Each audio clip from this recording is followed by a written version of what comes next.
What I've learned through the years, and I'm still learning and working on it, is that people need to be in charge of something. They need to be needed. They need to have some input.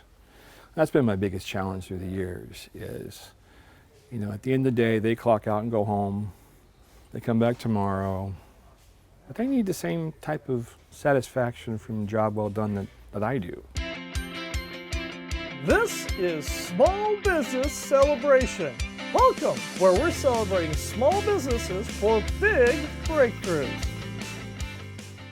I'm here with Eric Cooper, one of the co-owners of Cooper's True Value Hardware here in Taft, California. Welcome to Small Business Celebration. Thank you very much. And for visionaries who don't know who are you and what is it that you do? Well, my brother Jeffrey and I own Cooper's True Value Home Center. It's a family business and second generation. So we've been around in Taft since 1977. And for visionaries who don't know, True Value isn't a franchise, it's a co-op. Well, co-ops have been around forever. They are a buying group. Okay. You have a home office, a corporation that provides the computers, they provide the advertising help, they provide the warehouse and the trucks and the catalogs.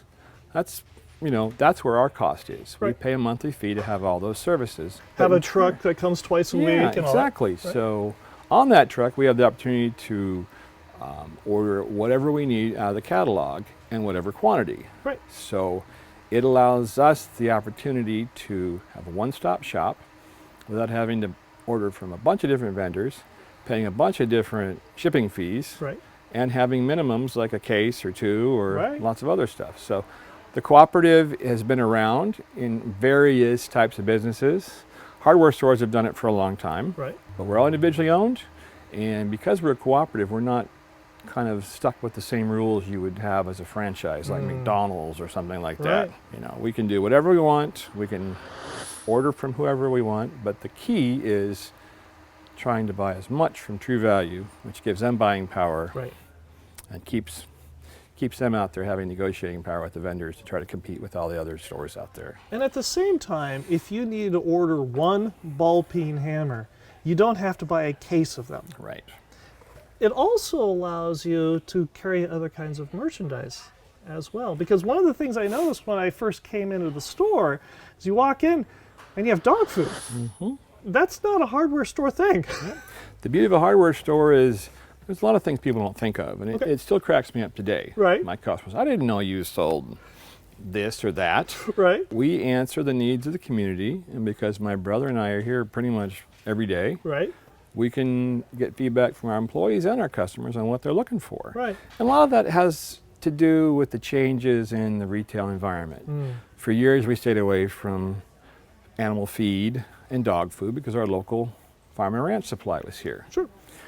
They've gone out of business and retired, so we fill that void. Right. And you fill it kind of a little bit in small steps to Okay. make sure it's going to work for us. Right. But the beauty is, if I want to sell dog food, True Value as a cooperative has a great selection in the warehouse. Really? So it's a real easy way with all of risks Right. to do that. And you can start small, see what people are looking for, and they'll help us if we need the buying power. If somebody wants to buy 50 bags of Alpo, Right. we can have it here Wednesday. But how did you discern from your customers the changes in their buying habits? Because it's one thing to go through and look at your profit loss statement every 6 months or every year and see what's moving and what's not moving. But it's something else to sit there and go, yeah, I got a customer that needs chicken scratch. We laugh because you have to be an expert in all different areas. Okay. And I'm not. I'm sure. But I love asking my friends what they think, and if I know someone that's got a ranch or has chickens and different types of animals, they'll tell you. Right. And they want to have something they can have the convenience of buying. Right. So they're a lot of help. The customers will tell us what they're looking for. Right. And sometimes if you're in a big box store, there's no chance they're going to bring it in because that manager doesn't have the ability to respond to special requests. Right. We're the owners and the buck stops with us. So if Right. I want to try something, my brother gets mad at me because if one person asks for it, I usually bring it in. So he's like, just because one person asked for it doesn't mean we need to carry it. But Right. a lot of times it's just the gut instinct of knowing it through the years. Right. And And we learn a lot. There's some things I've never even heard of and thought of, and it's like, oh wow, we should be carrying that. Like what? Well, there's certain types of tools Okay. that have weird names, weird uses, Right. and I find too that if one person's looking for it, there's probably somebody else as well. And being a cooperative, we can order one or two in and not have a lot of financial stake in trying something new. Right. And you know, there's so many different ways people learn about stuff now. Right. You know, everybody's got an Instagram page, YouTube, and you can spot trends that way as well. It's fun for us to be able to respond quickly because we have the flexibility because we own the store. One of the challenges that a lot of business owners have is they'll have a product and they fall in love with that product, or they think that, you know what, somebody's gonna need that someday. Somebody's gonna want that. But in a business like yours, you've got a rather limited shelf life. How do you let things go and not let them collect dust? Well, the good thing is a lot of things in the hardware store don't go bad like a grocery store. There's Right. no expiration date on a hammer. Right. But the same sense is tastes change, styles change, manufacturers change. Right. So sometimes the manufacturer's going out of business and they're not available anymore. So Right. we're forced to look for something new. Right. But in the same sense, it's easy to respond to things as long as you've got something fresh and new. Through the years, we've noticed that female shoppers have kind of driven that thing. Really? As before, it could have some dust on it, and it could be put somewhere, and guys don't care. Right. Most of your handyman and your other guys that are working on stuff, they just want the product. They want the thing. Yeah. But then HGTV came along, it changed everything. Right. Right. And all these different programs and all these different ways, they made it look easy. Right. But like anything, they can stop the camera when the paint dumps over. They can Right. stop the camera when you realize you don't have the right part and got to go back to the hardware store. They make it look easy. Right. But because of that, they empowered a lot of people Right. to do a lot of home improvement projects. How did that change in demographics change your store? Well, a lot of times the women are watching, Right. the female's watching the show. Right. So she's driving the projects at home. Right. And the husband gets sent in to get it. Or a lot of times they'll come in together. Right. But over the course of time, the husband wasn't really reliable on bringing home the right thing. so the female started coming to the store. Right. They're more demanding. They want the store well lit. They want things to be well merchandised. Right. They're impulsive shoppers. Right. They enjoy the experience, but they also, it's a free country, so you can shop where you want. Right. So it's caused a lot of small businesses like us to step up our game, Right. dust it off a little bit, and present it differently. People need to be motivated and they need to give it a little bit of confidence to do it on their own. Right. And so it's become there's still a place for your handyman and your remodeler and your designers and stuff, but when the going gets tough, you can go to the hardware store and get a bucket of paint, change the knobs on your dresser pretty easily. Get some dog food. Get some and then paper towels. And then while you're there, maybe we'll sell them something else. Right, And right. that's the joy of having things displayed nicely. Right. Is if it's hard to find, it's not shoppable, it's not desirable, they're gonna pass it up.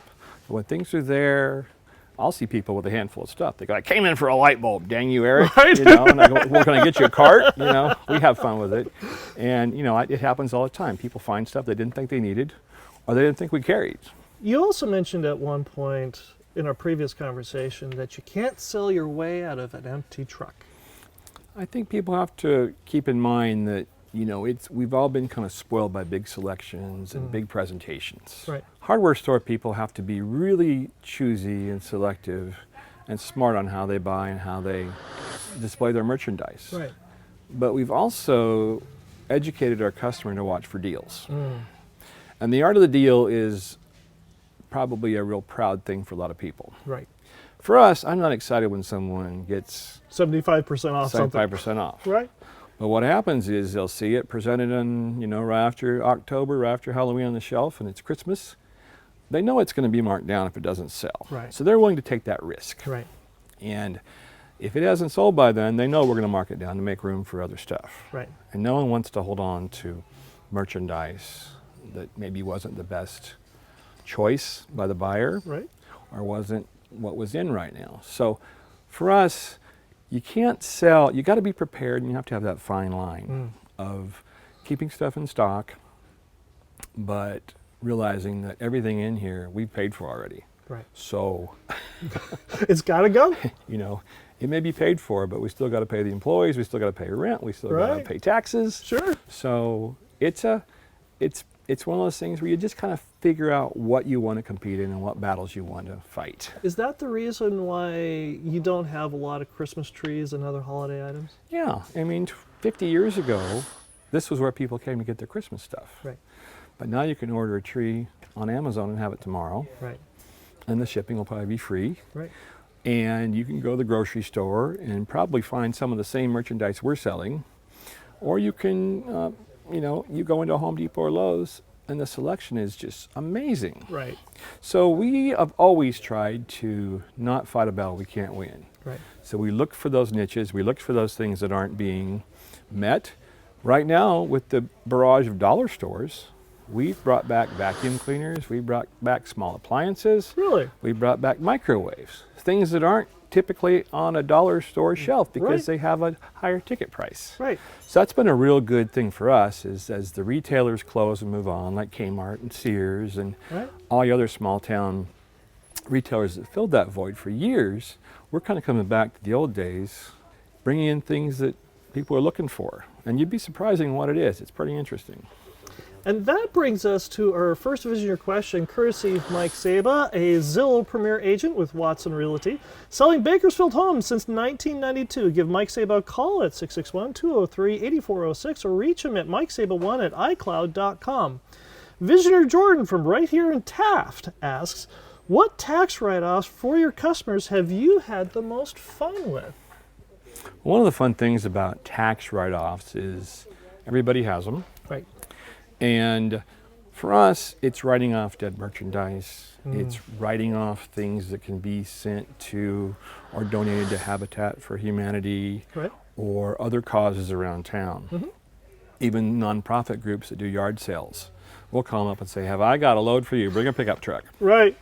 But probably one of the most enjoyable things we do is an event called Fill a Bag. Okay. And we will go into a available store that's got enough room that's been closed and is vacant, and we'll set up tables and we'll bring all the stuff that's been set aside from closeouts, discontinues, returns. There's a lot of different ways people can buy that stuff now. Right. Auctions and other different areas. People Right. have kind of gotten onto it. But Right. for us, we make it a shopping experience. We make it kind of exciting. So we'll tell them that you can buy this bag for $20. It's a paper grocery bag. Okay. And as long as you can put whatever you want in here in this room, but if it's not fitting in the bag and it's sitting on top, we'll pluck it out and you got to start all over again. But it has to be, at least some of it's got to be in the So bag. if it's a large, long item, as long as part of it's in the bag, Right. it wins. But if not, I have friends that love to help me out with these sales. Right. And they offer to work, but all they ask for is to go shopping first with their own bag. They get first pick. So they get to be my security guards and my monitors and things like that. So they'll stand at the door and if Right. someone comes with a bag and they just kind of cheat a little bit, Sure. they'll yank it right out and say, nope. So the person is so excited by the fill a bag sale, they'll run around the front entrance and pay another $20 for the paper bag. So it's a great way to get rid of dead merchandise, Right. things that wouldn't go on a clearance table. They would just sit there. But how do you quality control this? Because if I could just imagine somebody gets a bag, they fill it up with stuff, they dump it in their car, and they bring the bag back in and say, here, I can get another $20 worth of stuff. Well, you're kind of relying on the goodwill of the customer, first of all, because Right. they know the rules coming in. Right. But second of all, they know they're getting a great deal on stuff they probably didn't need. Right. The key is having people at the door and people that can have fun and Right. that can handle a crazy consumer Right. that's trying to get a deal somewhere. So it's a lot of fun. It's amazing what people pick. Right. What Whether they know. need it or not, they buy it. It's human nature. Yeah. Sure, right, sure, exactly. When we come back, we're going to be talking about community involvement. Yes, it's very important for us as business owners to be involved in the community, but we all run into this situation where we help out or we get involved with one group and every single other nonprofit in the world suddenly wants us to come play with them. How do you pick which ones to get involved with? But before we do that, Eric, if visionaries want to get in touch with you, how do they do that? Well, we have a website, and that's the way people find things these days. Right. It's cooperstruevalue.com. Okay. .com. We also still receive a lot of phone calls, believe it or not. Right. And our phone number is 661-765-7531. We get a lot of emails. Right. It's True Value at bak.rr.com. Okay. And we're located on the busiest intersection in Taft, where the only street light is. So Right. It's 407 9th Street in Taft, California, 93268. And if you enjoy Small Business Celebration, go ahead and like, subscribe, and notify. And we'll talk about picking the right nonprofit to work with when we come right back. With the dark winter cold, rats and ants are being pushed into your home. Stay comfortable in your home with a call to Oxley Pest Control at 661-325-2687. The professionals at Oxley Pest Control can install door sweeps and traps to keep those little critters out and protect your greatest asset. Call Oxley Pest Control at 661-325-2687 or visit them at oxleypest.com. That's OXLEYPEST.com. Now, tell me about the popcorn machine. We have a long history of popcorn in our business. When we started in the 70s, we went to a trade show and there was a popcorn machine on display saying you should pop popcorn in your store. Right. My father was already giving out free coffee and cookies, which ended up being an afternoon stop for most of the kids in Taft. Right. But that was before you got paranoid of putting your hand in the cookie jar and things like that. Right, So right. over time, we found that popcorn was a good way to make the customers happy. It was easy to produce. Right. It was fairly inexpensive. Right. But fast forward 45 years later, we've probably gone through pallets and pallets of popcorn. Became the popcorn store. We became the popcorn store. Generations of kids in this town Right. would come to the True Value hardware store, not because they wanted to wander around the aisles. They knew they'd get a free bag of popcorn, and they knew that Mom would say, "Get one for me," or it's movie night, grab 4. So we've seen some people that were a little more greedy through the years. Right. But in the scheme of things, if you want to take 4 bags of popcorn home from True Value, knock yourself out. Right. I made a delivery to a local bar one time, and I went in there with some paint, and they go, "Cooper, where's our popcorn?" So I thought, well, I could be a smart aleck and say, "Get in the store and get it." Right. I had them brew up an entire bucket, a 5-gallon bucket of popcorn, pop it up, Right. took it back in there and slammed it on the counter. I go, "Here's your popcorn." They about fell off the seat laughing, and they were tickled to death. They had popcorn for a week. But those are the type of ways that you can have an effect in a small community on your customers and stuff, is that I like to hear a smart aleck question and then respond in a fun way. Right. Right. But the popcorn has gone on continuously for years. Right. And then COVID came along. Oh, yeah. And we got paranoid about germs and masks and touching things. And so Right. we retired the poor popcorn machine. Last year we went to a trade show and there's a new popcorn machine out Oh, yeah? that dispenses popcorn without touching it. You push Really? a button and it slides out a chute. Okay. So we've just recently brought that in. Right. And as a way to bring back popcorn, we're going to debut our popcorn machine on Black Friday. Nice. You know, some stores draw them in with a big screen TV Right. or a video game. Well, we put out a post last night on Facebook and Instagram. It was amazing the response we got. Everything from, "I love that tradition I was talking about last week with my family," to, Right. "Good, we're bringing the whole family in." The on Black- popcorn we're- store's back. Yeah, we're stopping at True Value on the way to Bakersfield to shop. Sure. They may not buy anything, Right. but most people are conscientious or paranoid. If they're going to come in for free popcorn, they're going to buy something. Right. Right. But because the popcorn machine is in view of the cashiers, we do see some drive-ups. Maybe Mom's having a little craving for popcorn. They'll stop off, run and get a bag and look around and run out the door with it. That's fine. Good grief, you know. Right. If we can do that, it doesn't cost us much. And Right. the goodwill is much goes a long ways. So. And with that goodwill, also that comes to our next Visioneer question, courtesy of Mike Saba, a Zillow Premier agent with Watson Realty, born, raised, and never left Kern County. Give Mike Saba a call at 661-203-8406 or reach him at mikesaba1@icloud.com today. Visioneer Sylvia from Morro Bay asks, "We're planning on expanding our community involvement next year, but how do you choose which organizations to get involved with?" Community involvement can be pretty tricky. Okay. I think you have to be kind of a generous person at heart and realize what comes around goes around. Right. There's only so much coming in each day. And so you have to be real careful on what goes out. Right. But I've found through the years that if we support the cause, the group, the team, and focus on that versus the individual, we can be generous and we can also be consistent. Right. There's a lot of groups that raise money. Right. There's a lot of events that go on. And a lot of people ask us how we do it. Right. Well, we're not really set up to write a check or to sponsor monetarily. Right. But when you have a hardware store full of stuff, you can Right. get pretty creative on how you support things. Like how? We also have a rental business, so we rent Okay. tables and chairs. Ah. So we're the only rental group out here on the west side. Right. And a lot of times events, that's kind of a big expense to put on. Right. So we found through the years that we can sponsor tables and chairs and tablecloths and whatever else Right. and have a good presence that way. Right. And it's a pretty good dollar amount when you look at it. Right. So we have a couple annual events that we do that we are proud to sponsor Like what? each year.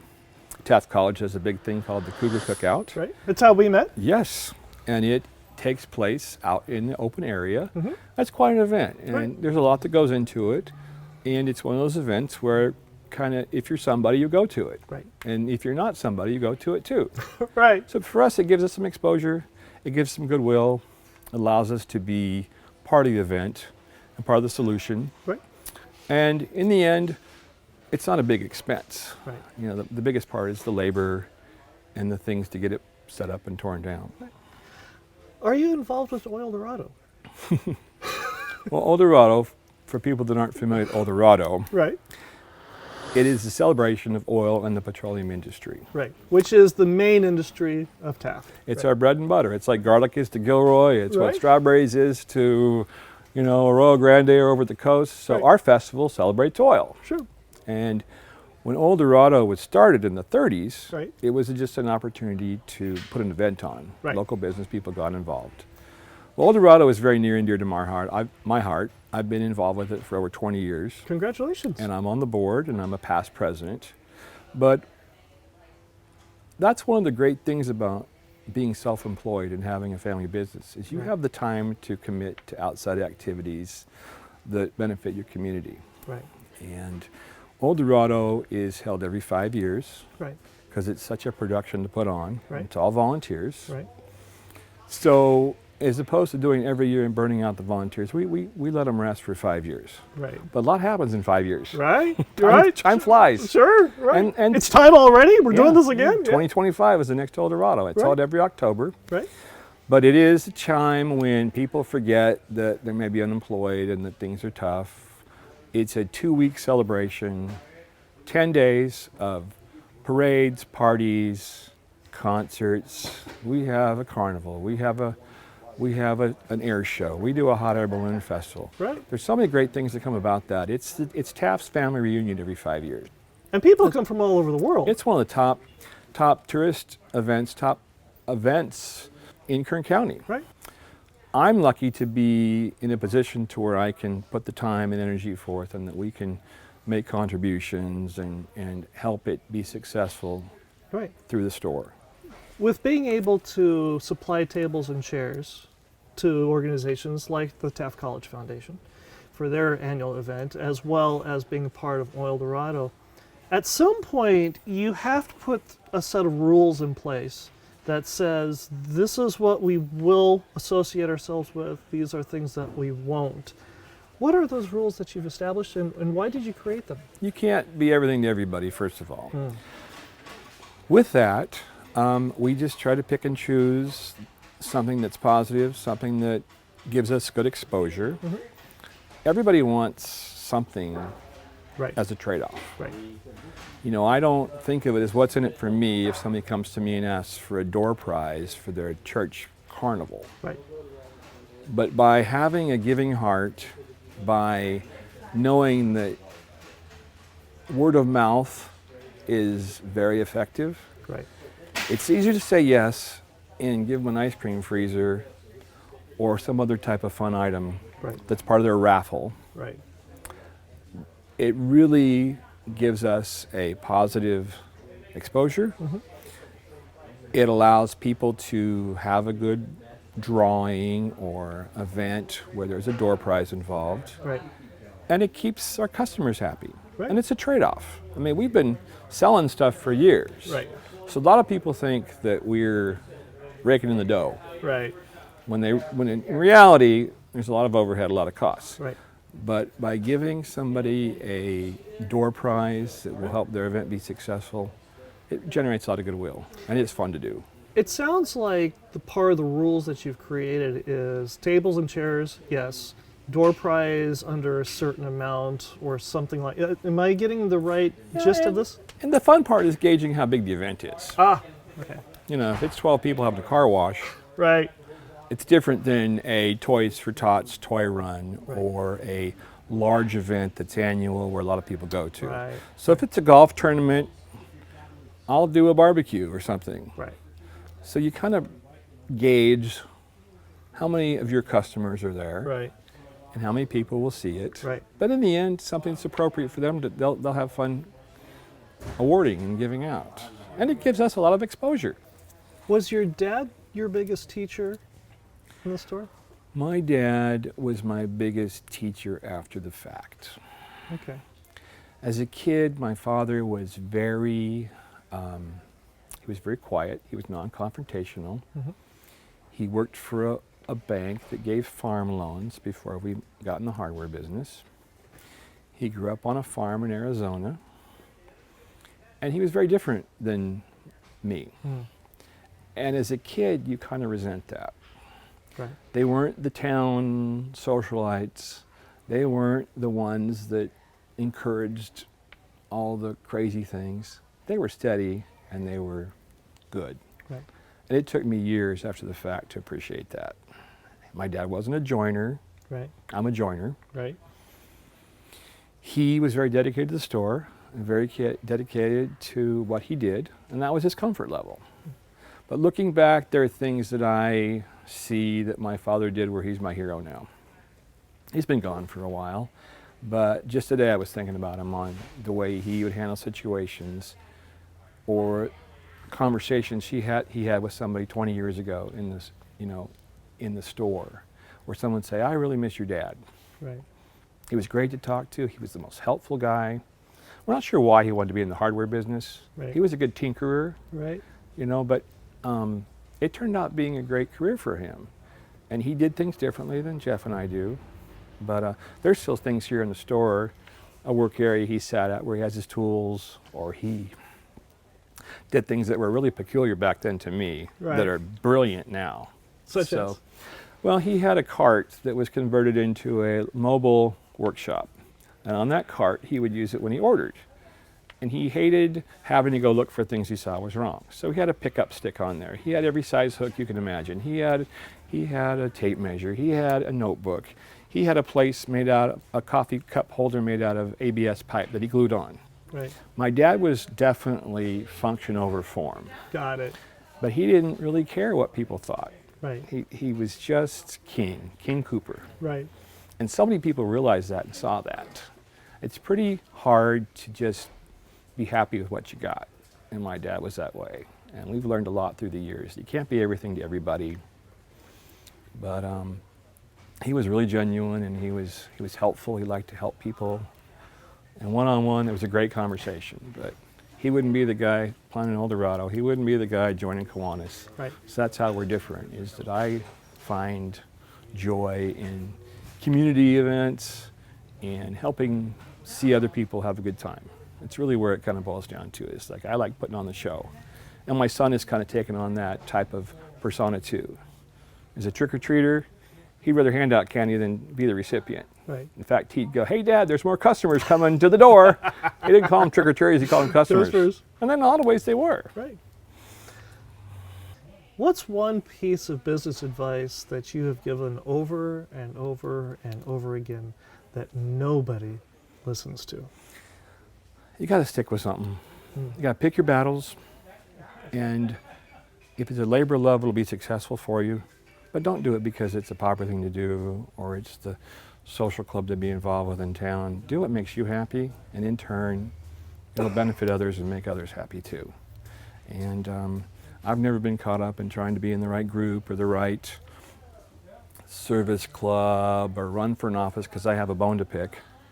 I got on that healthcare district board because we didn't have any healthcare services out here on the west side, and they weren't lined up to come here. Right. So we had to create our own solution. Right. And some days it's really easy to do, and other days it's a real challenge, a real pain. Right. You know, but if you stick with something you believe in, it's a lot easier in the end to look back at it and know you put a good effort in. And I surround myself with those type of people in this community, and there's still a lot of them out here. You know, there's service and volunteerism is kind of a lost art. We're seeing a new wave of it, but a lot of times it takes work, and it takes mentorship, and it takes a bit of work to get kids to realize what it's for. Because some kids think it's embarrassing if you're going to go pick up trash on the highway, or if you're going to help out at an event. Right. When they see the benefit of it and they see what it generates, it's pretty neat. But you know, we're all just too caught up in looking out for number one and don't really realize how beneficial it can be when you give a little, you get more in return. What was the biggest challenge that you have undertook here with the store, and how did it change you? I think nothing's easy, first of all. We work really hard at trying to help our employees evolve and feel needed. It's definitely a work in progress. Right. A family-owned business has a pretty flat management structure. Right. You know, there's Eric and Jeff, and then there's everybody else. Right. But what I've learned through the years, and I'm still learning and working on it, is that people need to be in charge of something. They need to be needed. They need to have some input. That's been my biggest challenge through the years is, you know, at the end of the day, they clock out and go home. They come back tomorrow. But they need the same type of satisfaction from job well done that I do. Right. It's just it's a different way of going about it. And we hire nice people. And in turn, the nice people want to do good and be involved in things. And I hire someone that wants to help a customer more than just get a paycheck, you know. And that's the fun of doing it, because sometimes you think you found the right person, and sometimes you realize, well, that was a bad choice. Right. So people come and go. Right. But If you're just going to spend 8 hours with someone every day, you want to hire someone that you want to cheer for and root for and see grow. Now, our niche is the high school graduate to the college student. We have some retired people, we have some people that they found their place, they love it here, and we have long-term employees. Right. But in general, when you're working here, we try to take care of them. We feed them, we give them snacks, we give them incentives, we give bonuses, things that just totally come from the bottom line. Right. But it far outweighs the dollar amount when you find people that look out for us. And the employees truly care about Jeff and I and our family and the business. And you find that in ways that you wouldn't even think of. You know, when a customer brings someone back that's obviously they bought a pipe wrench and they've used it and they say it doesn't work. Right. You know, they're a lot harder on the customer than I am. You know? Right. And a lot of times I have to come out and say, well, just take it back and that's fine. Right. Because in the end, no one wants to pick a fight with a customer. Right. Right. And in the scheme of things, it's a few bucks here, a few bucks there. And it also shows that the employee cares enough to say, no, this guy or this gal, no, they're trying to pull one over on you. Yeah. And then a lot of times they are. Right. But if it's amazing that they care enough to make the effort to be our security guard or our bulldog or tell the customer this isn't appropriate, whatever. Or I don't know if we can take this back. Let me check with Eric. Right. I say, yeah, let's take it back. Right. And then, why'd you do that, Eric? Well, because you know what? But you know what? There's a saying that customers always first. Right. We believe that employees, if they're first and are happy, then they'll take care of the customer a lot better. Because sometimes customers just want to win the battle. Right. They want to get the deal. They Right. want to, take one on and take Stick it to advantage. the man, yeah. Stick it to the man. And for whatever reason, sometimes when you're the man, you can have a big effect on that. Right. And I've got some great employees that will take a mad customer that's just crazy mad, and before you know it, they've got a friend. And so that's the key, I think, is people come in here, they don't want to fight, but they're having a bad day, they got a leak, they got something that broke, they called away from work. So if someone's in a bad mood, it's not our job to make it worse. Right. Let's just try to get you through it and help it. Eric, this has been a real treat. Thank you for joining us here on Small Business Celebration. Well, thank you for the opportunity to sit and talk about it. If Visioneers want to get in touch with you, how do they do that? Best way is probably by my phone. Okay. So I'm happy to take a call. My cell phone is posted everywhere. It's 661-747-2605. Store is good about taking messages too, and our main store phone number here is 661-765-7531. Our website, cooperstruevalue.com, is a way to leave a message, place an order, Right? and email. It's truevalue@bak.rr.com. And the store address? We're at 407 9th Street, and I tell people we're on the corner of 10th and Kern. It's the only stoplight in town, and we're out here in Taft. Well, again, this was a treat. I really appreciate you taking time. This was a lot of fun. It's been fun watching the customers go by and wonder what the heck's going on. And I'll be right back with my final thought. The reason I'm here with Eric Cooper, one of the co-owners of Cooper's True Value Hardware in Taft, is because of a Visioneer question that came from a Visioneer just like you. We had a Visioneer that wanted to find out, how do I go through and pick what nonprofit organization do I work with, and what's the criteria that I set, because everybody's coming out of the woodwork. So if you've got a question, you've got a thought, something you'd like to learn about here on Small Business Celebration, reach out to us on LinkedIn, Facebook, and Instagram. And who knows, your question could appear here on Small Business Celebration. So reach out to us on LinkedIn, Facebook, and Instagram today. Hello Visioneers, Sasha and I are here to talk about, we've got a new season of Small Business Celebration coming up, and we're looking for ad sponsors. Isn't that a great idea, so we can grow and expand what we're doing for Visioneer Nation?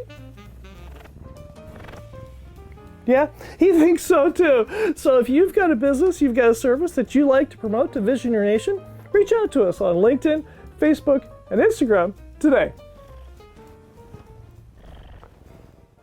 The surprise is in the joke itself. In the mid-1980s, my great-grandfather passed away. It was my dad's responsibility to go through his things, and one of those things was a 4-drawer filing cabinet full of jokes.